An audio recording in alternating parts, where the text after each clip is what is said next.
Assalamualaikum warahmatullahi wabarakatuh.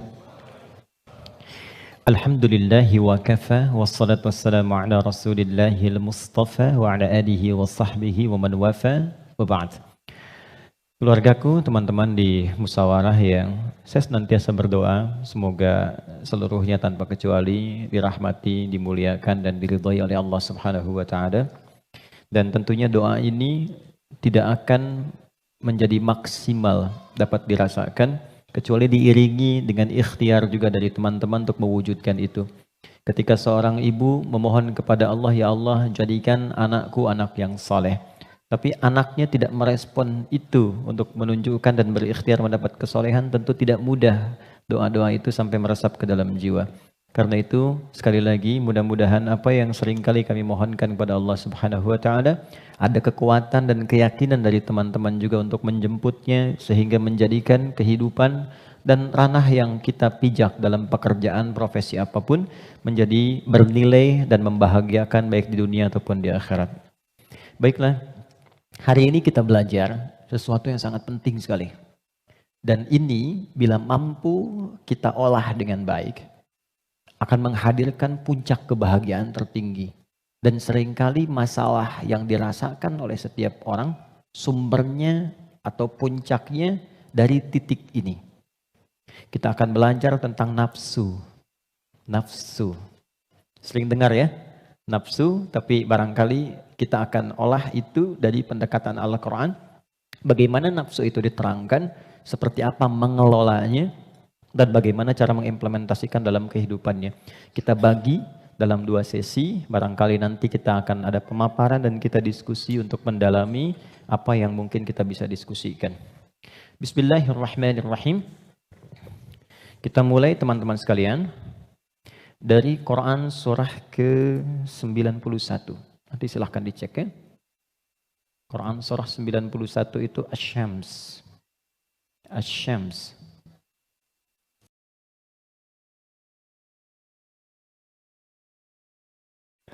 Ayat 7 sampai 10. Oke, pelan-pelan. Wa nafsin wa ma sawwaha fa'alhamaha fujuraha wa taqwaha. Ini butuh fokus agak dalam karena memang pembahasannya cukup detil, tapi saya berusaha menyederhanakan yang mampu bisa kita pahami. Wa nafsin wa ma sawwaha, dan demi nafas. Nafas diterjemahkan dengan jiwa. Wa ma sawwaha, yang telah dengan keagunganku aku sempurnakan penciptaan dan fungsinya. Fa'alhamaha fujuraha wa taqwaha. Maka demi menyempurnakan fungsi nafas ini, ditanamkanlah 2 potensi. Dan ini yang akan mengendalikan semua perilaku kita dari ujung kepala sampai ujung kaki. Kuncinya ada di sini. Apakah pandangan ini akan baik atau mengarah kepada yang kurang elok? Perintahnya ada di sini. Baik, demikian seterusnya. Fa'alhamaha fujuraha, ini fujur, wa taqwaha, ini taqwa. Qad aflaha man zakkaha. Setiap orang yang mampu menjadikan kendali hidupnya bersumber dari potensi takwanya, maka seluruh perilaku hidupnya dari ujung kepala sampai ujung kaki akan mengantarkan ia pada kesuksesan dan kebahagiaan dari semua aspek kegiatan yang ia lakukan dalam hidup. Ini jaminan dari Allah. Jadi apapun yang Anda lakukan, Anda kerjakan, pekerjaan apapun yang sekarang sedang diikhtiarkan, itu akan cenderung terdorong mendekat kepada kebahagiaan dan kesuksesan jika patokan dalam mengendalikan itu semua bermuara dari sini. Wa qad khaba man dassaha, tapi bila yang digunakan sebagai acuannya adalah yang fujur, maka ini akan cenderung mengantarkan pada nestapa kehidupan. Tingkat yang paling rendah, khaba itu tingkat yang paling rendah. Mendapatkan celaan, hinaan, cacian, macam-macam, bahkan sebelum berpulang. Ya, yang tidak paling menyenangkan itu hidupnya dicela, wafat dicaci, pulang ke akhirat disiksa. Dan itu yang tidak paling mengenakan dalam kehidupan. Nah, sekarang dari satu surah ini, dari ayat 7 sampai 10, kita ingin dalami lebih kuat, dan pendalaman ini menuntut kita untuk lebih fokus karena ini kaitan dengan diri kita sendiri. Apa itu nafas? Itu dulu.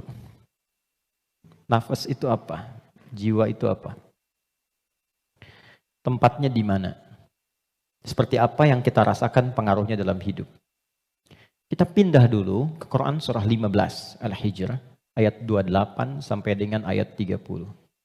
Quran surah 15 ayat 28 sampai 30. Pelan-pelan. Wa idh qala rabbuka lil malaikati inni khaliqum basyara. Dan ingat, kalau ada idh itu maknanya 3. Ingat, pahami, renungkan. Jadi kalau kita membaca Quran dibuka dengan idh, diingatkan kita oleh Allah, ingat ya.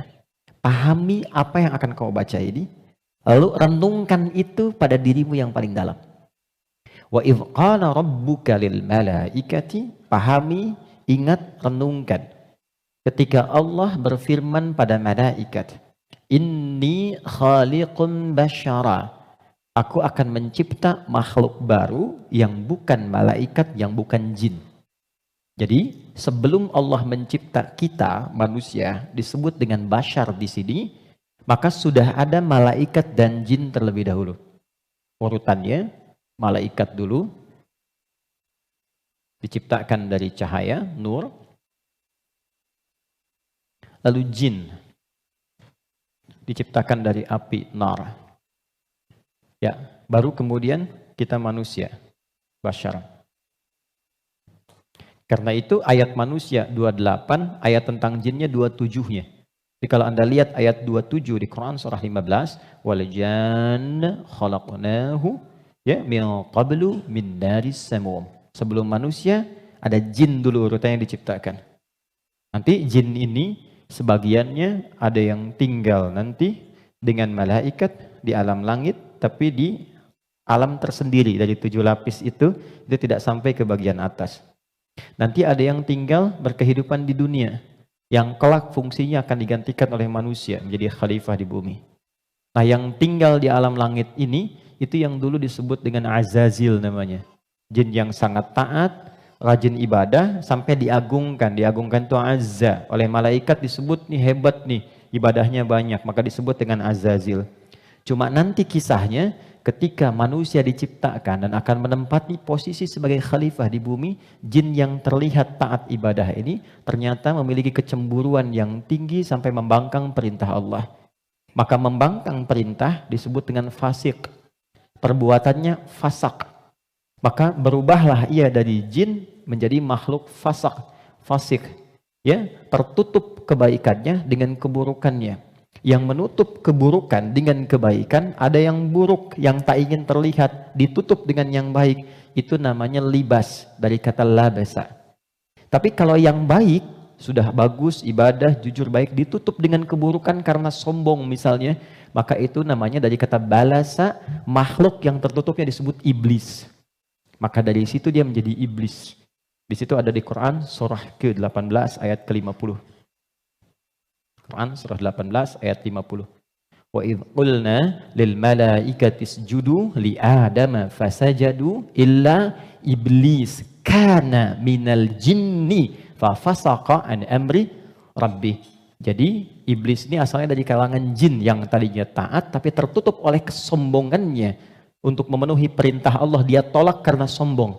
Ada di mana? Al-Baqarah ayat 34 dengan kalimat yang sama tapi inti yang beda. Wa idh qulna lil malaikati isjudu li adama fasajadu illa iblis aba, dia enggak mau sujud, wastakbar karena sombong. Ya. Nah, Allah memurkai jin ini menjadi iblis bukan karena enggak sujudnya pada Adam, tapi enggak patuhnya sama Allah. Urusan jin sama Adam itu terkait jin dan Adamnya, tapi ketika tidak mematuhi Allah, maka hilang sifat ubudiyahnya. Maka marahnya Allah kepada jin jadi iblis ini bukan karena Adamnya, karena nggak patuhnya pada Allah. Itu ada di Quran surah ke-7 ayat 11 sampai 12. Qala ma mana'aka alla tasjuda id amartuk. Allah katakan, "Hei iblis," dirubah langsung jadi iblis. Kenapa kamu nggak mau sujud ketika aku perintahkan? Jadi yang penting itu perintahnya, bukan karena sujudnya. Kita diminta sholat itu, sholat bukan karena sholatnya, bukan karena sujud rukunya, karena Allah yang perintahkan. Karena kita mengaku beriman, buktikan kita patuh pada Allah. Maka kepatuhan itu wujudnya lewat sholat. Makanya ketika seseorang yang mengaku beriman tidak sholat, itu sama dengan tidak mematuhi Allah. Itu prinsip dasarnya. Baik, kembalikan ke sini. Secara singkat, simpan saja dulu malaikat, simpan jinnya dulu, abaikan iblisnya. Kita fokus ke sini dulu. Maka diciptalah setelah itu manusia, disebut dengan Bashar. Tolong fokus ke sini. Bashar adalah satu dari 5 nama manusia yang disebutkan dalam Al-Quran. Kadang dia disebut dengan ins, dipasangkan dengan jin, dan pasangan ini tersebut 18 kali dalam Al-Quran. Ya ma'syaral jinni wal ins. Wa ma khalaqtul jinna wal ins. Kadang dia disebut dengan insan. 65 kali disebut dalam Al-Quran. Bahkan ada surah ke-78, surah Al-Insan. Hal ata 'alal insan. Kadang disebut dengan Bani Adam. 7 kali disebut dalam Al-Quran. Ya Bani Adam. Untuk menunjukkan keturunan. Kadang disebut dengan Nas. An-Nas. 241 kali disebutkan dalam Al-Quran. Dan ada surah ke-114. Surah bagi semua umat Islam paling favorit di muka bumi. Qul a'udzu birabbin nas. 5 nama. Uniknya, setiap nama dalam Al-Quran menunjukkan fungsi tersendiri bagi kegiatan manusia. Contoh, kalau ingin menunjukkan kelembutan dan karakter keramahan pada manusia dan penampakannya, maka yang disebutkan kata ins. Lalu disebut lawannya jin. Jin disebut jin karena tersembunyi, nggak nampak. Lawannya ins nampak. Karena itu jin fitrahnya nggak nampak, nggak bisa ada yang lihat jin. Ingat ini ya, kalau ada yang mengatakan saya bisa melihat jin, hanya jin yang mampu melihat jin, maka orang itu sedang kemasukan jin. Ingat itu, ya. Maka sifat jin itu nggak bisa dilihat oleh manusia, tersembunyi. Makanya kalau ada jin melakukan penampakan, itu jin sedang punya masalah. Ya. Karena keluar dari fitrah. Apalagi manusia-manusia yang sedang cari-cari penampakan jin. Hati-hati ya. Oke. Sebaliknya, jin tersembunyi, manusia nampak. Fitrahnya tampak. Ketemu nampak, salaman, senyum. Jadi kalau ada manusia yang suka sembunyi-sembunyi, suami pulang ke rumah sembunyi-sembunyi. Ada pintu depan, dia naik lewat jendela. Dia buka WA, istri, ambil handphone suami, sembunyi-sembunyi. Cek dan sebagainya. Ini menunjukkan bahwa suami itu sedang bukan menjadi jin, sedang ada masalah. Gampangnya begitu. Biasanya papasan enak, sekarang cari jalan lain. Itu pasti sedang punya masalah. Itu fitrah. Ya. Yang kedua, jin kasar. Karena itu disebut jin. Manusia lembut. Karena itu tampilan karakternya selalu lahir sifat kasar. Gak ada orang misalnya, maaf, kemasukan jin jadi lembut, gak ada. Mas Dude izin pengen ikut kajian, sedang kemasukan jin, itu mustahil. Biasanya dia meracau. Nah manusia itu karakternya lembut. Makanya saking lembutnya Allah tanamkan kecintaan kepada anak yang baru dilahirkan. Anak siapapun itu. Orang pasti senang. Pengen gendong, pengen cium dan sebagainya. Pertanyaannya, kenapa kok tiba-tiba kata-katanya bisa menjadi kasar? Perilakunya kok jadi keras? Padahal ketika lahir, dia dalam keadaan baik. Maka nanti babnya tersendiri. Ada bab tentang lingkungan, bab tentang orang tua, perhatian dari saudara-saudarinya. Kullu bauludin yuladu 'alal fitrah fa'abawahu. Lingkungan, bisa orang tua, bisa teman, bisa sekolah dan sebagainya. Oke. Insan tidak disebutkan kecuali menunjuk pada manusia yang terkait dengan totalitas aktivitasnya dari bangun tidur sampai tidur lagi. Jadi, kalau Anda menginginkan belajar tentang manusia dari sudut pandang akhlak, pelajari kata ins. Kalau Anda ingin belajar tentang manusia yang menata kurikulum hidupnya, apa yang harus dilakukan saat bangun, bagaimana menata hidup dengan panduan-panduannya, Anda mau jadi apapun silahkan. Nanti di Quran ada panduannya. Dari bangun tidur sampai tidur lagi. Keluarkan semua kata insan dalam Al-Quran. 3. Kalau kita ingin melihat genealogi kita dan perjalanan sejarah kehidupan bapak moyang kita dari Nabi Adam sampai ke Rasulullah SAW yang jadi petunjuk untuk kita, maka temukan di kalimat Bani Adam. Jika Anda ingin belajar tentang bagaimana membangun hubungan yang baik secara sosial, dengan teman, dengan lingkungan, dengan tetangga, dan sebagainya, maka keluarkan semua kata nas dalam Al-Quran. Tapi kalau Anda ingin belajar tentang menata nafsu yang ada dalam jiwa setiap manusia, maka keluarkan kata bashar dalam Al-Quran. Disebutkan sebanyak 35 kali dalam bentuk tunggal dan sekali dalam bentuk dual. Nah, ketika Allah menyampaikan pertama kali penciptaan manusia, yang disebutkan kalimatnya bashar. Wa idh qala rabbuka lil malaikati inni khaliqum bashara. Bukan ins, bukan insan, bukan bani Adam, bukan annas, bashar. Apa tahapan penciptaannya? Ini intinya. Wa idh qala rabbuka lil malaikati inni khaliqum bashara min salsalin min hama'in masnun fa idza sawaituhu. Satu, membentuk manusia, mencipta manusia ada 2 tahapan kata Allah. Pertama fisiknya dulu. Maaf, ini secara teori dulu ya. Baik. Fisiknya dulu. Jadi yang dibentuk berproses, fisik nanti berlangsung selama 4 bulan dalam kandungan.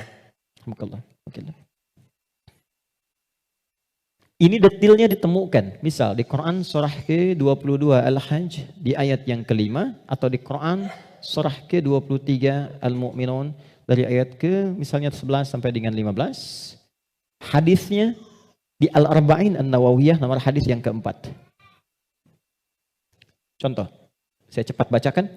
Inna ahadakum yujma'u fi batni ummihi arba'ina yawman nutfah.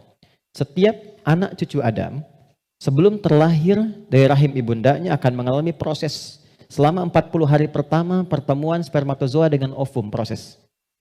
Thumma yakunu mithla dzalika 'alaqah. 40 hari yang kedua membentuk zigot yang mulai menempel di dinding rahim, mulai berproses. Thumma yakunu mithla dzalika mudghah. 40 hari ketiga berbentuk mulai ada daging keratan, mudghah. Sekarang di kurikulum kedokteran di fase modul awal, namanya modul tumbang, tumbuh kembang, itu sama. Diksinya sama, menggunakan kata mudghah. Pernah ada anak dari UIN kedokteran datang ke saya, Ustaz saya minta belajar. Saya bilang, Anda dari mana? Kedokteran. Berikan dulu semua modul Anda ke saya untuk saya pelajari dan saya belajar dari Anda, baru kemudian Anda boleh belajar dari saya. Maka saya temukan di antara modulnya ada kata mudghah di dalamnya. Baik, itu usia 4 bulan, 40 hari ketiga. 40 kali 3, 120 hari, 4 bulan. Thumma yursalu ilaihil malak fayanfukhu fihi ruh. Ini poinnya. Di usia 4 bulan ini barulah diperintahkan oleh Allah ditiupkan roh. Karena itu kalau ada yang tengah mengandung usia 4 bulan, itu rohnya sudah masuk. Ya? Dan di situ nanti ada tuntunan bagaimana mendidik anak sejak dalam masa kandungan. Kami pernah share ini di hari Quran dan dipraktekkan. Alhamdulillah begitu anaknya mulai bicara yang keluar Quran. Dan setelah itu dicek kemudian oleh ustadz yang mengecek ternyata telah hafal Quran 30 juz. Dalam baru bicaranya itu. Lalu diurutkan 3 tahun usia hafalan, 3 tahun usianya hafal Quran 30 juz. Di antara amalannya Quran surah ke-7 ayat 189. Falamma taghasyaha hamalat hamlan khafifa famarrat bi, sampai ke ujung ayatnya, da'amallaha rabbahuma la in ataitana salihah lanakunanna minasyakirin. Jadi kalau ada yang sedang mengandung, di antara sunnah membacakan untuk anak itu suami istri. Bukan hanya istri saja, suami saja. Suami istri berdoa, itu doanya ada di Quran surah 7 ayat 189. Satu ayat ini saja. Ya, secara singkat. Saya agak cepat. Roh ditiupkan. Nah, roh ini sumber kehidupan. Saya mau tanya begini. Maaf ya, ini saya sederhanakan sekali. Kalau roh sumbernya dari mana? Halo? Roh sumbernya dari mana? Allah. Oke? Baik. Sumbernya dari Allah. Tahu dari mana? Quran surah ke-17 ayat 85. Wa yas'alunaka 'anir ruh qulir ruhu min amri rabbi. Karena roh sumber kehidupan langsung yang ditiupkan pada fisik. Jadi generator kehidupannya di sini. Kalau nggak ada roh, nggak akan bergerak ini. Makanya orang meninggal dicabut rohnya sudah nggak bisa bergerak lagi. Nah, sumber roh itu sumber kehidupan dari Allah. Baik, sekarang saya tanya, kalau Allah maha baik tidak? Ada aibnya tidak? Ada cacatnya tidak? Lihat, kumpulan semua kebaikan, jika dikumpulkan, jujur, sabar, misalnya kan kalau kita kumpulkan sifat-sifat baik itu, semuanya itu akumulasinya disebut dengan takwa namanya. Karena Allah itu maha baik, gak ada cacatnya, maka semua yang bersumber dari Allah pasti semuanya baik. Dan membawa sifat-sifat kebaikan. Perhatikan, fokus. Roh ini ketika ditiupkan, masuk ke dalam fisik manusia usia 4 bulan, dia membawa sumber-sumber kebaikan. Karena datangnya langsung dari Allah, diperintahkan masuk, maka membawa akumulasi kebaikan. Maka selain roh ini masuk ke dalam fisik, dia juga membawa potensi-potensi kebaikan yang disebut dengan takwa. Ini fa'alhamaha fujuraha takwa. Pelan-pelan. Kalau fisik ini langsung dari Allah atau ada proses dulu? Terbayang nggak maksudnya? Kalau roh itu kan langsung kan? Allah firmankan, masuk kan? Kalau fisik langsung tercipta ada proses dulu? Proses. Tadi kan sampai 4 bulan demikian. Sebelumnya ada proses dan sebagainya. Proses kan? Karena proses didahului dengan ikhtiar, maka tidak sama sifatnya dengan takwa. Dia membawa sifat bawaan disebut dengan fujur. Sekarang perhatikan, saya ilustrasikan. Bismillah. Ini ada gelas. Oke, kosong ya. Ini kalau kalau saya isi air bening, ya kosong kan? Saya bukan ingin sulap ya, cuma ingin tunjukkan. Kalau ini saya isi air bening nih, bening, oke? Bening. Lalu saya campur dengan kopi. Jadi apa warnanya? Oke, berubah warna kan, intinya hitam misalnya. Saya kasih susu, berubah warna kan? Baik ya? Maka perhatikan baik-baik. Kalau kita ilustrasikan, ini ada tempat, dimasukkan kemudian air bening. Gambarkan yang bening itu takwa ini. Jelas? Takwa itu tadi sifat yang melekat kepada apa? Roh, masih ingat? Kemudian dia bercampur dengan ini, sifat bawaan dari fisik.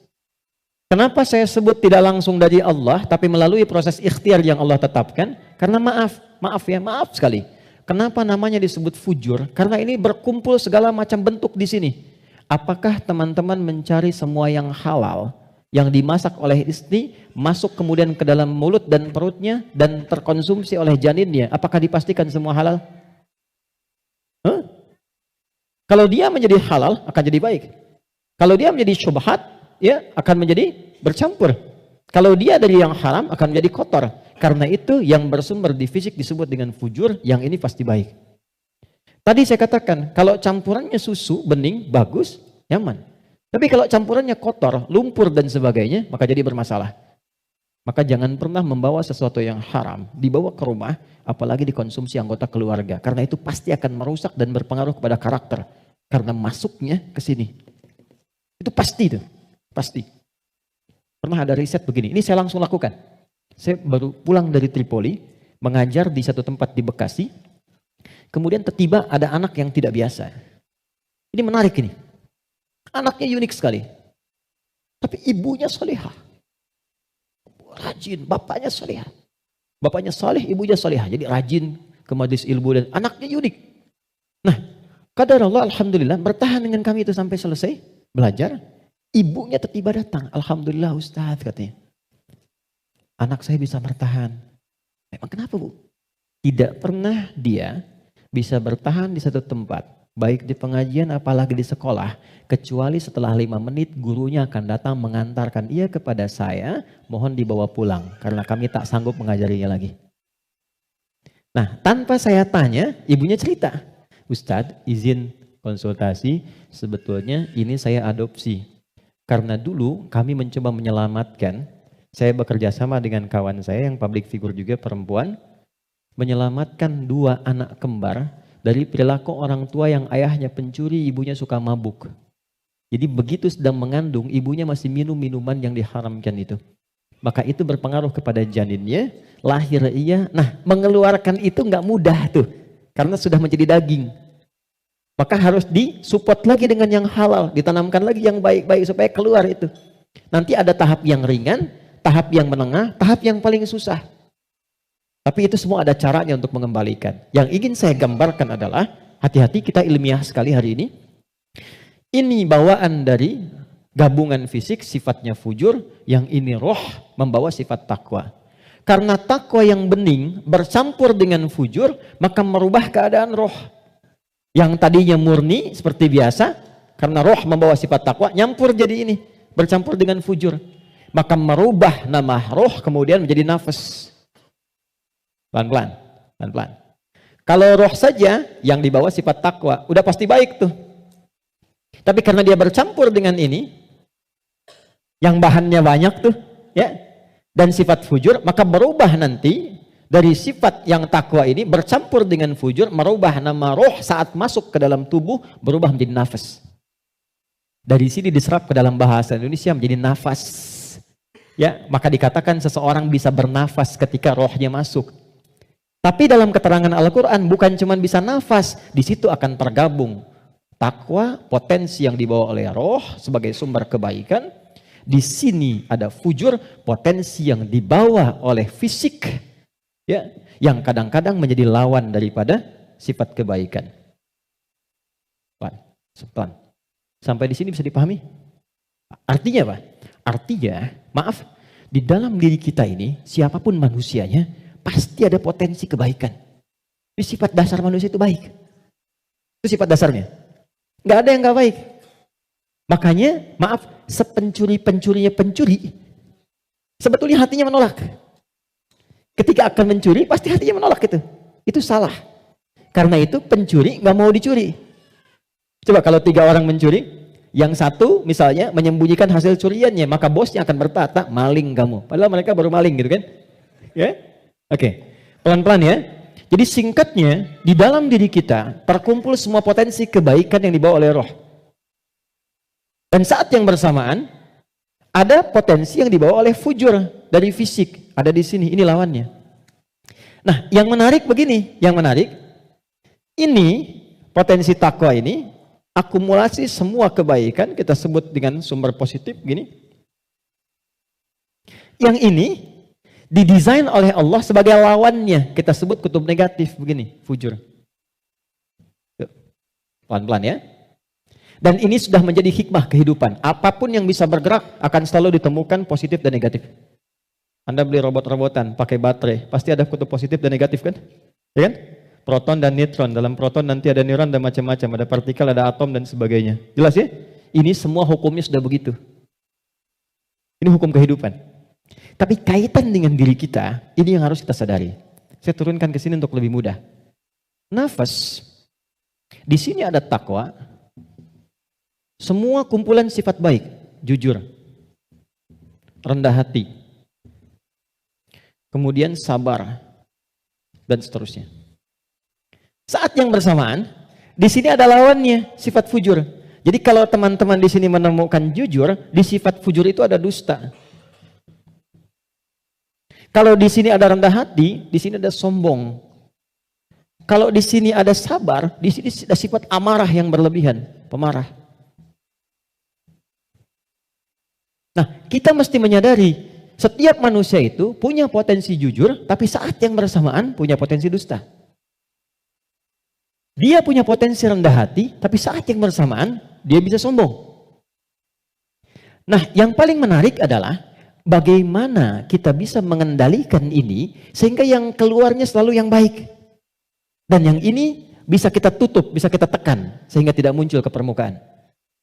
Nah, inilah inti pembahasan kita yang akan kita turunkan. Saya ingin fokuskan betul pada apa yang akan saya terangkan saat ini. Jadi yang barusan muqaddimah ya.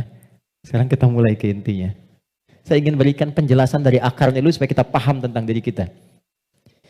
Jelas sampai di sini? Halo? Jelas ya? Oke. Yuk kita lihat. Kembali ke Quran surah Asy-Syams ayat 7 sampai 10.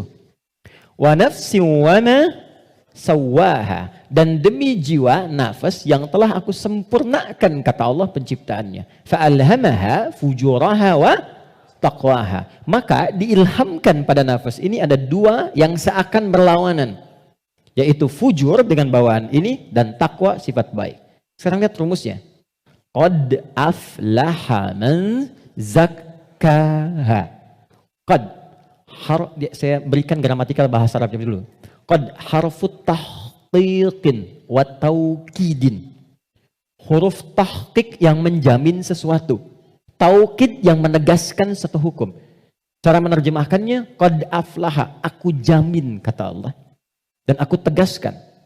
Orang yang mampu menata zakat, menata nafasnya dengan baik, maka hidupnya akan cenderung sukses dan bahagia. Apapun pekerjaannya. Baik, kalau Anda buka terjemahan, zakat itu diterjemahkan dengan menyucikannya. Qad aflaha man zakkaha. Ini kuncinya. Jadi kalau kita ingin menata kalbu, menata nafas, maka caranya dengan zakat. Zakah menyuci. Saya tanya ke akhwat ya, teman-teman. Kalau menyuci itu membuang bajunya atau kotorannya? Oke. Saya tanya ke teman-temannya ikhwan yang pria. Sekali lagi saya pastikan. Menyuci itu membuang bendanya atau menghilangkan kotorannya? Kotorannya. Baik. Sekarang saya tanya pada semuanya. Kalau tidak kotor, mungkin nggak dicuci? Huh? Halo? Kalau tidak kotor, mungkin nggak dicuci? Baik, baik. Sekali lagi, yang ketiga, yang terakhir. Jadi adanya kotor itu untuk menunjukkan yang bersih atau untuk mengotori pakaiannya? Ayo, bingung sekalian nggak apa-apa. Manfaat kotor itu, kotor, untuk menunjukkan yang bersih atau untuk mengotori pakaiannya? Bukan, yang mengotori itu andanya, gitu kan? Kotor itu diciptakan untuk mendapatkan bersihnya. Sebab kalau nggak ada kotor, nggak akan ketahuan bersihnya. Anda nggak mungkin nyuci kalau nggak ada kotoran, nggak ada kerjaan. Tapi supaya ketahuan itu bersih, ditampakkan yang kotornya. Kan harus ada pembanding. Dari mana taunya orang itu baik? Kalau ada yang buruknya, bisa dibandingkan. Tahu dari mana dia jujur? Kalau ada bohongnya. Tahu dari mana bersih? Kalau ada kotornya. Maksud saya, kotoran itu diciptakan bukan ingin mengotori pakaiannya, tapi ingin menghasilkan kebersihan di balik kotoran itu. Karena itu menyuci, itu membersihkan kotoran, bukan membuang bendanya. Tarik logika itu ke sini. Qad aflaha man zakkaha. Allah menciptakan sifat fujur, bukan ingin menjadikan manusia itu terjebak dalam keburukan. Jadi jangan bertanya begini, kenapa Allah ciptakan sifat dusta? Kan saya nggak akan berdusta kalau begitu. Kenapa Allah ciptakan sifat sombong? Kan saya nggak akan sombong kalau begitu. Bukan, kata Allah, pada asalnya diciptakannya fujur dengan semua sifat ini adalah untuk menjadi katalis dalam bahasa kimianya itu. Supaya dia bisa menstimulus supaya baiknya keluar. Sebab kalau nggak ada ini nggak akan muncul. Contoh, bisa nggak ada sabar kalau nggak ada marah? Antum pulang ke rumah, ketemu istri. Tiba-tiba nyampe rumah, istri bilang, "Pak, sabar ya Pak, sabar," gitu. Padahal nggak ada hujan, nggak ada angin, nggak ada apa-apa. Kira-kira respon antum gimana? Sayang, kamu sehat? Kan? Nggak mungkin kan? Ada amarah, pim. Mau marah nih, sabar aja, sabar, nggak usah dibalas. Nah, kapan ada sabar kalau ada pemicunya? Kapan ditemukan jujur? Ketika ada dusta. Jadi dusta itu diciptakan bukan ingin menjadikan Anda sebagai pendusta, tapi sebagai katalis supaya jujurnya muncul. Sabar diciptakan dan marah diciptakan untuk supaya yang baiknya muncul. Sebab kalau nggak ada marah, sabarnya nggak akan naik. Paham nggak sampai di sini? Nah, cara kita mengolah dibalik. Kata Quran, qad aflaha man zakkaha. Kalau satu waktu terjadi muncul dorongan yang mendorong dari sini, fujur ke nafas. Cara kerjanya begini, supaya lebih paham. Gak apa-apa, saya menghapus saja. Bismillah. Jam 3 saya dari Bandung, ya Allah. Aku sudah hari Kamis. Saya nerangkan sendiri. Kehormatan bagi saya Presiden Musyawarah. Enggak usah ini aja, supaya nggak ada beban. Jazakallah. Gak apa, ini aja. Baik. Kasih banyak, jazakallah khair. Semoga dapat tambahan rahmat. Amin. Cukup? Ya, dipegang aja nanti kalau ada keperluan lagi. Okay. Gini teman-teman, saya mulai dari sini dulu. Ini agak mahal, tapi butuh fokus. Ini nafas. Nafas itu inti jiwa nih di sini. Kelihatan ya? Intinya di sini. Di dalam inti ini ada lagi turunan tadi. Saya kebawahkan dulu di takwa, semua sifat baik. Yang ini fujur. Ini lawannya. Nafas itu adanya di dalam kolbu. Kolbu gini. Yang sering terjemahkan dengan hati. Adanya di sini, kolbu. Kolbu adanya di sodrun. Nih, ini. Masih ingat teman-teman kalau sholat kan, Allahu Akbar tangannya di sini kan? Ini posisi tangan ini sodrun. Di dalam sodrun ada kolbu. Nih, ini ada sodrun. Semua apa yang kita lakukan, sumbernya dari sini. Misal, kita mau bicara nih, kalau yang keluar baik, itu ini yang perintahkan dari sini. Ke sini, ke kolbu, sodrun keluar, ditembuskan langsung ke akal kita, keluarkan sepersekian detik. Kalau yang keluar, yang buruk, sumbernya dari sini. Jelas? Nah, saya ingin katakan dulu sebentar. Setan sudah meminta kepada Allah, sejak Adam diturunkan, supaya diberi kewenangan untuk menggoda yang ini. Itu nanti ada di surah An-Nisa di ayat yang ke-118. Dari ayat 116 sampai 118. La'anahullah wa qala la'attakhidanna min ibadika nasiban mafruḍa. Ketika dia dilaknat oleh Allah, dia berkata, ya Allah izinkan aku menggoda satu bagian dari manusia. Maksudnya yang ini. Di sini sumber keburukan nih. Dalam bahasa Arab, buruk itu disebut dengan su namanya. Su, gini. Pelan-pelan. Nah, setan menggoda, memprovokasi dengan halus. Memprovokasi dengan halus itu bahasa Arabnya waswas. Waswasa yuwaswisu. Halus sekali.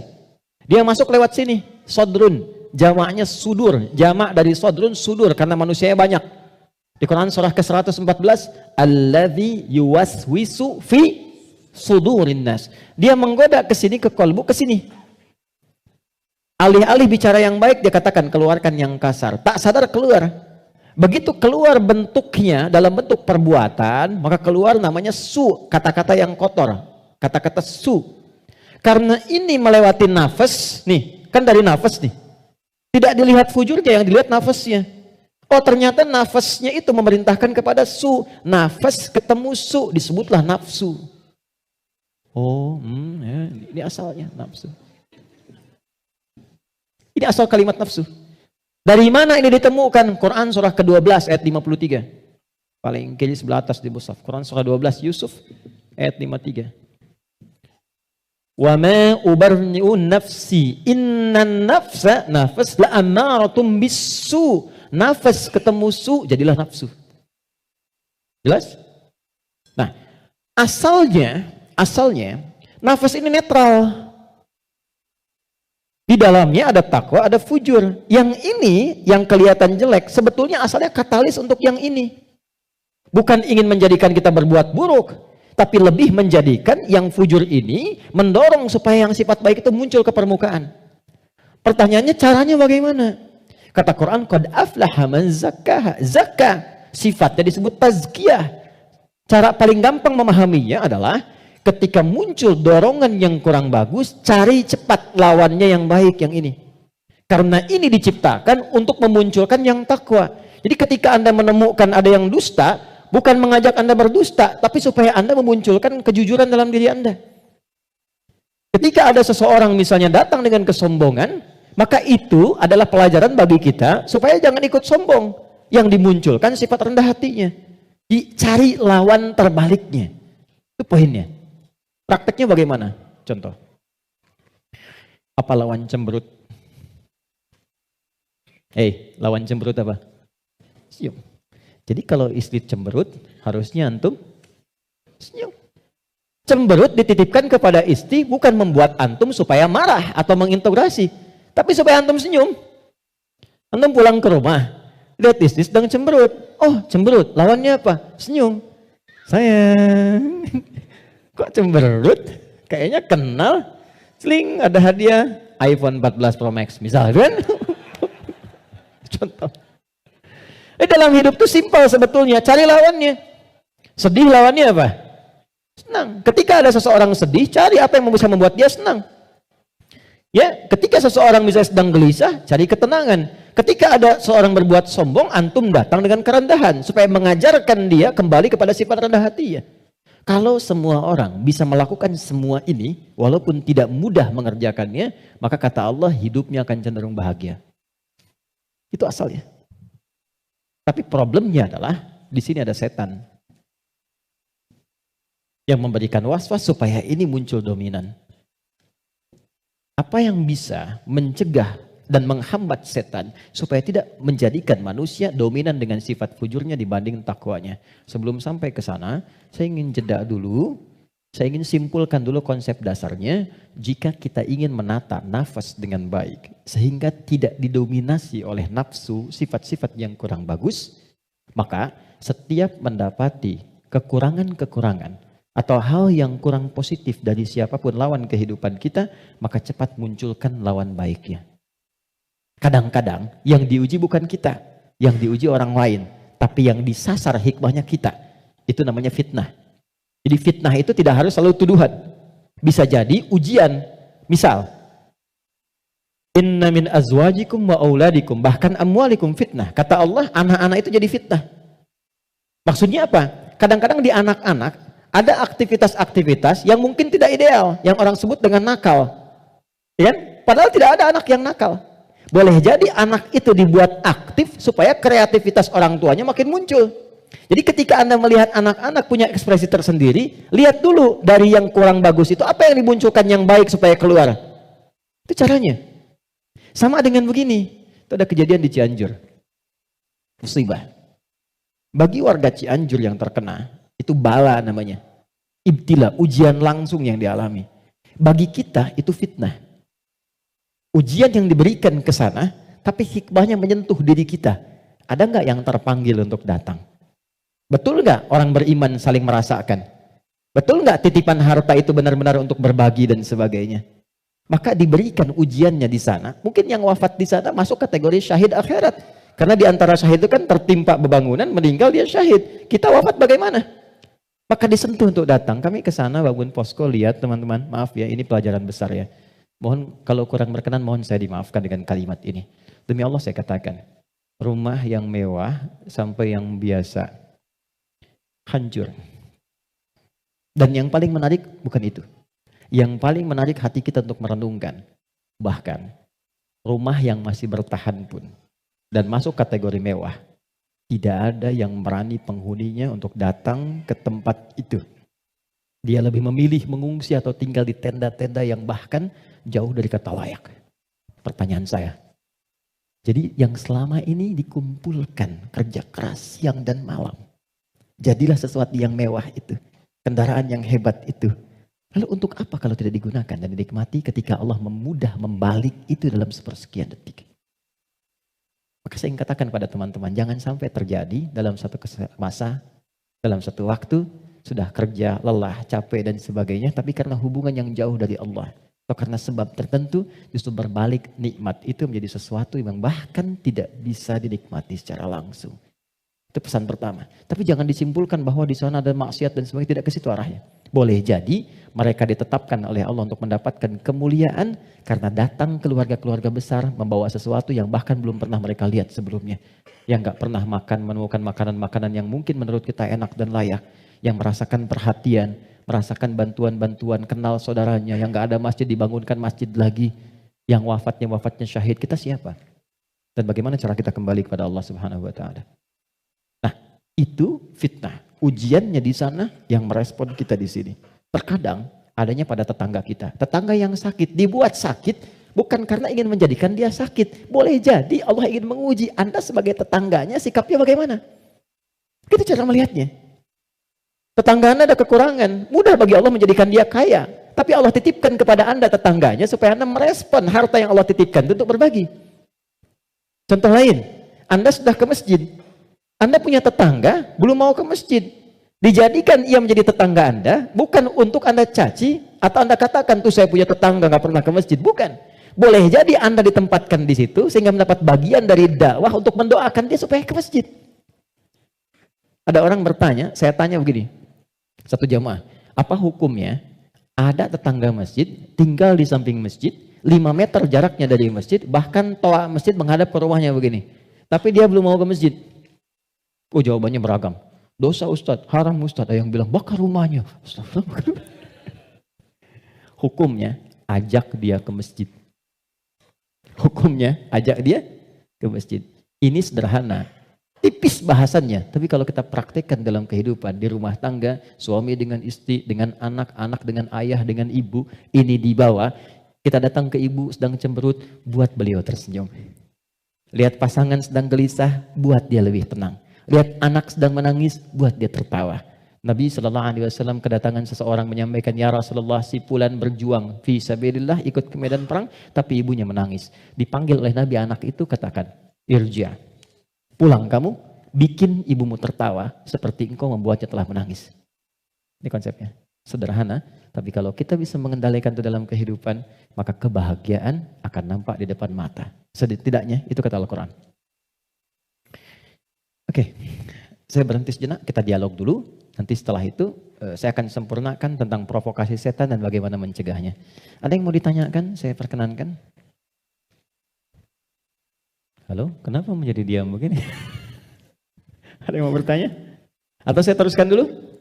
Setelah itu baru kita bebas berdiskusi? Baik ya? Baik. Tidak mudah untuk dilakukan, sikap seperti itu, mudah disampaikan tapi tidak mudah dikatakan. Sama Ustadz juga begitu. Sama saja, godaannya sama, mau Ustadz mau bukan sama. Makanya jarang ada Ustadz ceramah bawa istrinya. Baik. Ini live gak ya? Oke, aman ya. Baik, saya kembalikan ke sini. Kenapa? Karena sama, ada setannya. Ini poinnya. Ada setannya. Ini yang sudah berjanji kepada Allah, berkomitmen maksudnya. Pokoknya selama manusia hidup, siapapun itu, dan apapun statusnya, dia pasti memberikan was-was, menggoda lewat sini. Supaya ini ditekan. Ya, supaya takwanya ditekan, yang naik yang ini, yang buruk-buruknya. Maka bagaimana cara mencegah godaan-godaan setan itu, sehingga kita manusia tidak terbawa dalam nuansa provokasi setan, sehingga bertransformasi dari pribadi yang lembut, ini, berubah menjadi pribadi yang kasar, yang kotor tindakannya dan sebagainya. Maka yang pertama kata Al-Quran, teruskan ayatnya. وَقَدْ خَابَ مَنْ دَسَّاهَا.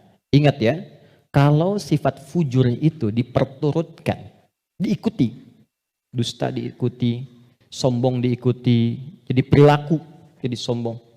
Belum apa-apa, sudah mulai pamer, sudah macam-macam dan sebagainya. Perhatikan, khab. Pikirkan dulu kata Allah kalau mau sombong. Pikirkan kalau ingin dusta. Pikirkan kalau ingin berbuat hal-hal yang buruk. Khab. Muaranya, ujungnya pasti kehinaan.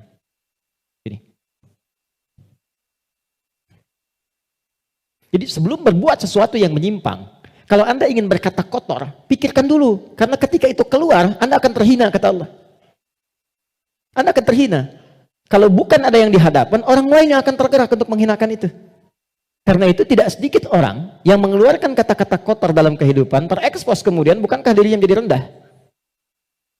Mau sombong, bagi dirinya mungkin hanya ingin menampilkan kerja keras saja. Tapi ketika ditampilkan dalam bentuk sombong, diikuti provokasi ini, maka apa yang terjadi? Khab. Kata Allah, ujung-ujungnya pasti ini, terhina hidupnya. Entah itu mendapatkan celaan, entah itu mendapatkan cacian. Jadi semua bentuk keburukan yang dialami oleh manusia itu kembali kepada perilakunya. Dan pada akhirnya adalah mengikuti bisikan-bisikan yang disampaikan oleh setan. Jadi yang pertama kali, kalau terfikir sesuatu yang buruk, langsung kata Allah pikirkan. Maaf ya, hei jangan kerjakan. Kalau tidak, kamu akan terhina di ujung. Maaf sekali lagi, maaf. Seseorang ketika berbuat korupsi misalnya, dia merasakan akan mendapatkan sesuatu yang besar. Tapi Quran menasihati jangan lakukan. Karena kamu akan terhina. Betapa itu terbukti ketika dia diketahui. Entah itu KPK, kejaksaan atau polisi, menangkap dan seterusnya. Perhatikan, apa hukuman yang didapatkan dalam kehidupan sosialnya. Cacian, makian, celaan. Dan yang paling dahsyat, bukan hanya orang yang melakukan, sampai anaknya dapat bagiannya. padahal tidak pernah mengerjakannya. Keluarganya mendapatkan bagiannya, padahal tidak pernah melakukannya.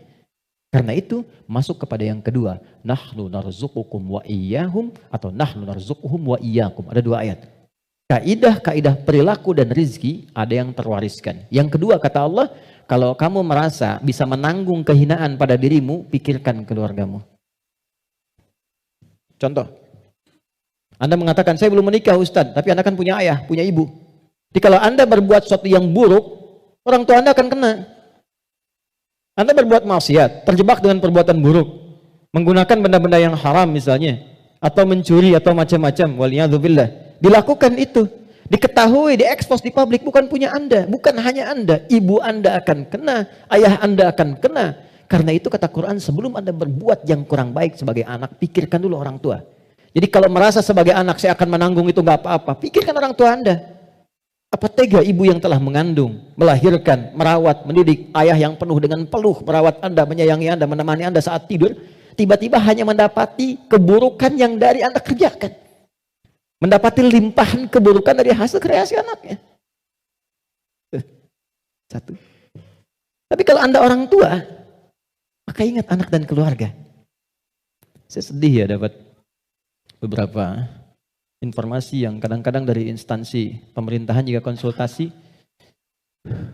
Salah satunya yaitu kok masih ada yang nekat berbuat seperti ini. Anda bisa bayangkan seorang bapak korupsi, anaknya dibully di sekolah sampai dia putus sekolah. Salah apa anaknya? Ibunya berbuat maksiat ketahuan, keluarganya yang kena. Suaminya yang hancur karirnya. Karena yang istrinya berbuat yang tidak bagus, berselingkuh, bergaul dengan pasangan yang lainnya, suaminya yang kena. Suami yang kemudian diputus pekerjaannya, anak-anak yang kena bulinya. Jadi masuk yang kedua, ketika ada seseorang yang berpikir mengikuti provokasi setan, kata Allah, pikirkan keluargamu, pikirkan anakmu. Yang ketiga, yang terakhir, pikirkan kematian, wafat.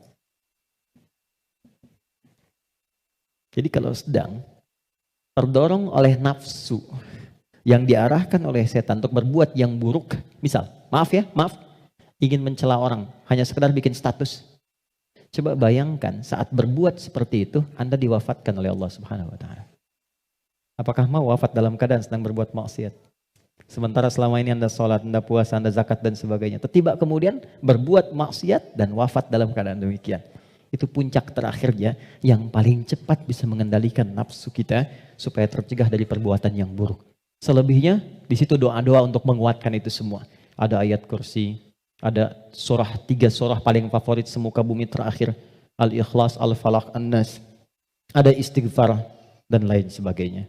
Nah itu jalan-jalan yang bisa kita lakukan.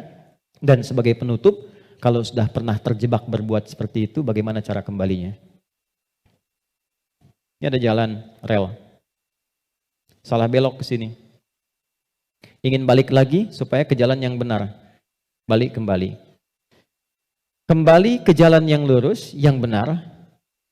Untuk menempuh jalan yang lebih baik, dalam bahasa Arab disebut dengan taba, sifatnya disebut dengan taubat.